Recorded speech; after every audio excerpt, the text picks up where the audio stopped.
तो वेलकम है दोस्तों, नमस्कार है। आज की इस वीडियो में हम लोग बात करने वाले हैं जितने भी लोग सेमेस्टर 2 में एग्जाम दे रहे हैं और जेनरिक इलेक्टिव के रूप में आपने ज्योग्राफी सब्जेक्ट रखा है, तो उसका क्वेश्चन पेपर किस टाइप से आता है आइए देख लीजिए। बहुत सारे एग्जाम में ऐसे क्वेश्चन आपको हैं जो भिड़ जाएंगे, ठीक है, इस पेपर में मिल जाएंगे। यह देखिए पेपर 21-24 का सेशन का है। आप बोलेंगे भाई 21-24 में तो हम एग्जाम देने वाले हैं सेशन, तो देखिए दोस्त, यह विनोबा भावे यूनिवर्सिटी हजारीबाग का पेपर है, ठीक है। और अभी जितने भी यूनिवर्सिटी का बाकी होना एग्जाम है, जैसे कि BBMKU का, SKMU का, NPU का, ठीक है, जितने भी हैं झारखंड के, उन सभी के काम में आएगा। क्या होता है कि वो जो पूछ दिया ना वही क्वेश्चन आपका रिपीट कर देता है एग्जाम में यूनिवर्सिटी में। और बहुत बच्चे बोलते हैं कि भैया मैच कर रहा है क्वेश्चन में, तो अच्छी बात है यार, मैच कर रहा है तो ठीक है। तो आइए देख लेते हैं इसका भी पेपर। मैं बहुत मेहनत से आप लोगों के लिए पेपर जुड़ा रहा हूँ यार, प्लीज़ लाइक कीजिएगा यार, ठीक है। तो आइए पढ़ते हैं क्वेश्चन और बढ़ते हैं आगे की ओर। तो किन्हीं 4 प्रश्नों के आंसर देने हैं, जिसमें से प्रश्न संख्या 1 कंपलसरी है। प्रश्न संख्या 1 आपका सबसे पहले ऑब्जेक्टिव फॉर्म में है और 7.5 मार्क्स का है। तो आइए देखते हैं। पहला क्वेश्चन है कि बाढ़ का कारण क्या है, ठीक है। क्यूज ऑफ फ्लड इज, तो बाढ़ क्यों आता है? तो जब भी हमारे क्षेत्र में अधिक मात्रा में वर्षा होती है किसी भी क्षेत्र में, तो बाढ़ आता है। तो हम लोग बोलते हैं भारी वर्षा के कारण हैवी रेनफॉल, ठीक है। आगे बढ़ते हैं नेक्स्ट क्वेश्चन बी की ओर। तो इसमें हिंदी नहीं किया है इन्होंने, इसका है कि इफेक्ट ऑफ ड्राउट इज, यानी कि ड्राउट मतलब होता है सूखा। सूखे का प्रभाव क्या होता है? जब किसी क्षेत्र में सूखा आ जाता है तो फसलों की क्या होती है? हानि हो जाती है, लॉस ऑफ क्रॉप्स हो जाएंगे, इसका राइट आंसर, ठीक है। आप लोग नोट डाउन करते जाइएगा अगर आपके सामने कॉपी किताब है तो, ठीक है, और नहीं है तो घर जाके फिर से वीडियो देखिएगा और नोट डाउन कीजिएगा, लिखने से जल्दी याद में होता है। आगे बढ़ते हैं। क्वेश्चन है कि भूकंप का कारण क्या है? क्यूज ऑफ अर्थक्वेक इज, तो भूकंप क्यों आता है दोस्तों? देखिए पृथ्वी के नीचे जितने भी प्लेटें हैं, जब आपस में टेक्टोनिक प्लेटें टकरा जाती हैं ना, तो भूकंप आता है। तो हमारा राइट आंसर होगा पृथ्वी के आंतरिक भाग में व्यवधान, ठीक है। तो इसका राइट आंसर क्या हो गया? पृथ्वी के आंतरिक भाग में व्यवधान के कारण। आगे बढ़ते हैं डी नंबर क्वेश्चन की ओर। इसमें पूछा गया है कि चक्रवात का केंद्र कहाँ होता है? Center of cyclone is region of, ठीक है। तो चक्रवात का केंद्र कहाँ होता है? निम्न दाब की पट्टी पर, उच्च दाब की पट्टी पर, ठंडा क्षेत्र या सामान्य क्षेत्र? इसका आंसर मुझे नहीं मालूम है दोस्त, आप लोग स्वयं फाइंड आउट कर लीजिएगा। अगला क्वेश्चन है कि सुनामी कम्स, सुनामी जो है टी को साइलेंट यहाँ पे रखा जाता है, ट्यू सुनामी ना पढ़ दीजिएगा, सुनामी है। तो सुनामी किस कारण आता है ये पूछा गया है आपके क्वेश्चन में। तो देखिए पहला है समुद्र में, सुनामी कहाँ पे आता है? तो समुद्र में आता है जी। जब समुद्र में भूकंप होता है, ठीक है, पानी अंदर का पानी हलचल करता है, तो बाढ़ में पूरा पानी आ जाता है, उसके तटीय एरिया में पानी आ जाता है, इसी को सुनामी कहते हैं। सिंपली समुद्री लहरों को सुनामी कहा जाता है सिंपल भाषा में, ठीक है। तो समुद्री कहाँ आता है? सुनामी कहाँ आता है? समुद्र में। और अभी तक का सबसे डेंजर सुनामी आया था हमारे भारत में 2001 में, 2001 या 5 था जी, जिसमें आपका इंदिरा पॉइंट डूब गया था पूरा का पूरा, और आपका अंडमान निकोबार में बहुत क्षति पहुंचाया था, ठीक है। आगे देखते हैं ग्रुप बी। इसमें आपको क्या बोला है कि खाली जगहों को भरना है, उपयुक्त शब्दों से भरें, fill up the blank with suitable words. आइए देखते हैं ग्रुप बी में। तो इसमें पहला क्वेश्चन पूछा गया है कि फ्लड इज, यानी कि आपदा, बाढ़ डैश आपदा है। बाढ़ कैसा आपदा है? मानव निर्मित या प्राकृतिक? तो दोस्त यह प्राकृतिक के हाथ में, हम लोगों के हाथ में नहीं है, हम लोगों के हाथ में नहीं है कि बाढ़ ला दें, ठीक है, यह ऊपर वाला चाहेगा तभी होगा। तो प्राकृतिक आपदा है एक प्रकार का, नेचुरल, ठीक है। बी नंबर देखते हैं, क्वेश्चन नंबर बी। इसमें पूछा गया है कि वायुमंडल में कार्बन डाइऑक्साइड की मात्रा बढ़ने से भूमंडलीय तपन क्या होगा, ठीक है। Increment of carbon dioxide in the atmosphere dash global warming increase decrease, तो क्या होता है? हमारा जो है तापमान, पृथ्वी का तापमान बढ़ जाएगा, तो यहाँ पे हो जाएगा इंक्रीज, ठीक है। आपको कॉपी में केवल नोट करना होगा इंक्रीज। आगे बढ़ते हैं। तो हमारा क्वेश्चन सी है। इसमें पूछा गया है, क्या पूछा गया है कि नेचर और आपका मैन मेड, यानी कि प्राकृतिक आपदा है या मानव निर्मित आपदा है क्या? Emission of gas in the factory, यानी कि फैक्ट्रियों में जो गैस के कारण त्रासदी होती है, जैसे कि भोपाल गैस कांड हुआ था या भोपाल गैस त्रासदी 1984 में, तो ये किसके कारण होता है? तो दोस्तों ये सभी मानव के कारण होता है, जिसको हम लोग बोलेंगे मैन मेड, ठीक है। यार बहुत आवाज़ आ रहा है, चलिए अंदर की ओर चलते हैं। गाड़ी जब भी पार होता है ना एक मिनट आराम से बैठ लेने दीजिए। हाँ चलिए तो शुरू करते हैं। क्वेश्चन क्या था कि जो फैक्ट्रियों में गैस आपदाएं होती है किसके कारण होती है, मानव निर्मित आपदा है। ठीक है, आगे बढ़ते हैं डी नंबर क्वेश्चन की ओर। इसमें पूछा गया है हमारा कि सतत विकास के लिए संसाधनों का उपयोग आवश्यक है। ठीक है, sustainable development require dash use of resources.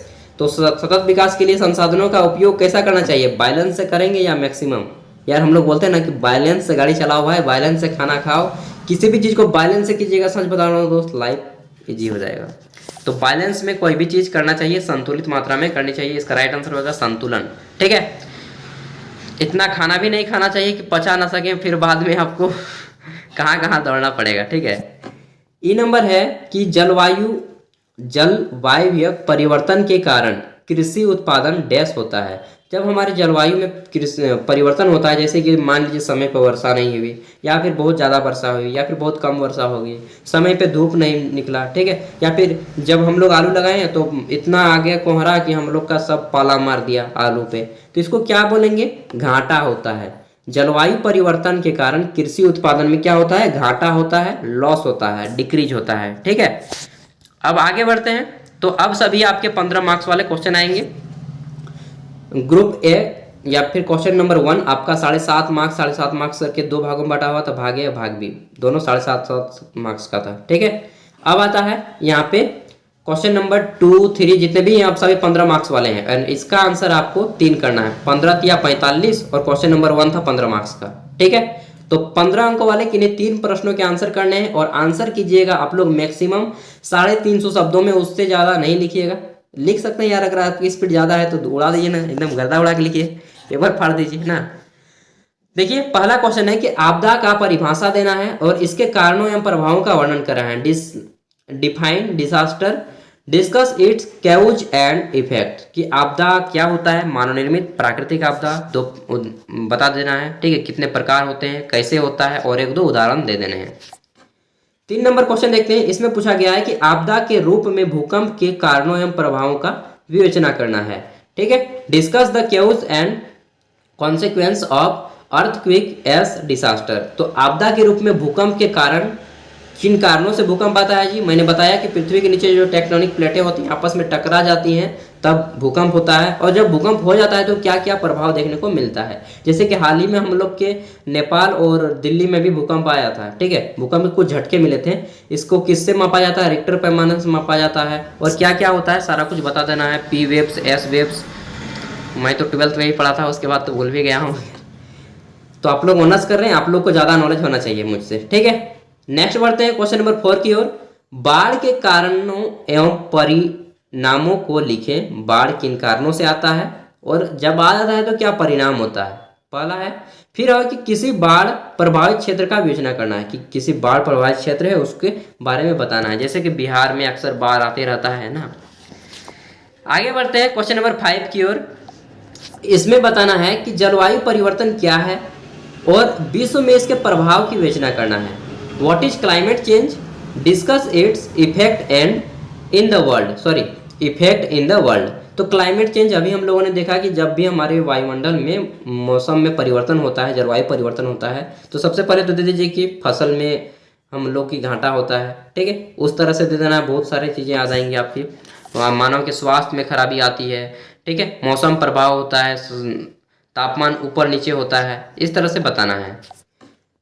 फिर देखते हैं अगला क्वेश्चन। इसमें पूछा गया है कि भूमंडलीय तापन पर एक निबंध लिखें। Right an essay on global warming. Global warming का क्या होता है, ठीक है, और यह हमारे पृथ्वी का तापमान को किस प्रकार से बढ़ा रहा है, और इससे बढ़ने से जो है ग्लेशियर, जैसे कि बड़े बड़े बर्फ के पर्वत है, जैसे कि हमारा अंटार्कटिका हो गया, ठीक है, उसके बाद हो गया हमारा हिमालय पर्वत, ये सभी पिघल जाएंगे तो क्या होगा, पृथ्वी पूरी डूब जाएगी यार ना, और हम लोग तैरने लगेंगे, नहीं जी मर जाएंगे सब कोई। तो इस तरह से बताना है। ठीक है, एकदम उसी तरह लिखना है कि अगर इस तरह हो गया तो हम लोग मर जाएंगे। अपने भाषा में उत्तर दीजिएगा, सच बता रहा हूँ दोस्त, मैं जब ग्रेजुएशन कर रहा था तो अपने भाषा में उत्तर लिखा था, मेरा 70% मार्क्स आया था। कभी होगा तो मैं आपको मार्कशीट दिखा दूंगा अपना, झूठ नहीं बोल रहा हूँ। आगे देखिए क्वेश्चन नंबर 7 की ओर। इसमें है कि शाश्वत विकास विकास क्या है, यह क्यों आवश्यक है, विवेचना करें। ठीक है, व्हाट इज सस्टेनेबल डेवलपमेंट, शाश्वत लिखा है यार, ये मैं आपको बता दे रहा हूँ आसान भाषा में। Why does it essential discuss, ठीक है। देखिए सतत विकास क्या है ये पूछा है, सतत विकास क्या है, यहाँ पे शाश्वत विकास लिख दिया है या सम विकास लिख दिया है। सतत विकास क्या है? ऐसा विकास जिससे हम लोग विकास तो करें लेकिन हमारे भविष्य में किसी प्रकार की क्षति भी ना हो, ऐसे विकास को हम लोग सतत विकास कहते हैं, ठीक है। यह क्यों आवश्यक है इसको बताना है। तो यार हम लोग के जीवन को अगर अच्छे से जीना है, सबको खनिजों को प्रचुर मात्रा में मतलब कि अच्छे से उपयोग करना है, भविष्य के लिए बचा के रखना है, तब हमें सतत विकास की धारणा को अपनाना ही पड़ेगा, ठीक है। यह इसलिए मतलब इसी तरह लिखना है यार, आप तो लिख लीजिएगा, ठीक है, इतना हिंट कर देने के बाद। क्वेश्चन नंबर 8 देखिए, इसमें पूछा गया है कि कृषि पर जलवायु परिवर्तन के प्रभाव का वर्णन करें। कि जो क्लाइमेट होता है इसका अगर चेंज होता है तो हमारे एग्रीकल्चर पे, कृषि पे क्या प्रभाव पड़ता है ये बताना है, ठीक है। फसल का हानि हो जाता है यार, जिससे गरीब किसान की आय में कमी आ जाती है, किसान लोग आत्महत्या करने पे उतारू हो जाते हैं, ऋण बांधा छांदा सब लिख देना है, ठीक है, कि आदमी कर्ज से डूब जाता है, इस तरह से आपको बताना है। तो आई होप कि आपको सारा कुछ समझ में आ गया होगा। एंड इसके बाद दोस्तों आपका पेपर होगा AECC का, ठीक है, और उसका भी इम्पोर्टेंट क्वेश्चन और लगभग 4 से 5 सालों के प्रीवियस ईयर क्वेश्चन पेपर हमने इस चैनल पे अपलोडेड कर रखे हैं, आप जाकर के देख सकते हैं, ठीक है। देखिए दोस्त, मैं आपको पढ़ाने के लिए 1 भी रुपया कभी नहीं लूंगा और ना लिया हूँ अभी तक, ठीक है। तो जितना भी है फ्री में है, पढ़िए यार मस्ती से। बस आपका जो एड आता है ना, उसी एड से मेरा खर्चा निकल जाता है यार, और बाकी सरकारी नौकरी यही है, ठीक है। तो thank you, all the best, फिर मिलते हैं अगले वीडियो के साथ, तब तक के लिए बाय। इसी तरह पढ़ते रहिए, और अगर आपका कोई दोस्त पढ़ाई कर रहा हो, क्लास मतलब झारखंड में पढ़ाई कर रहा हो, तो उन तक भेज दीजिएगा यार, उनको बात बाकी आपकी मर्जी। Thank you, all the best, अच्छे से एग्जाम देना, बेस्ट ऑफ लक मेरी ओर से, धन्यवाद।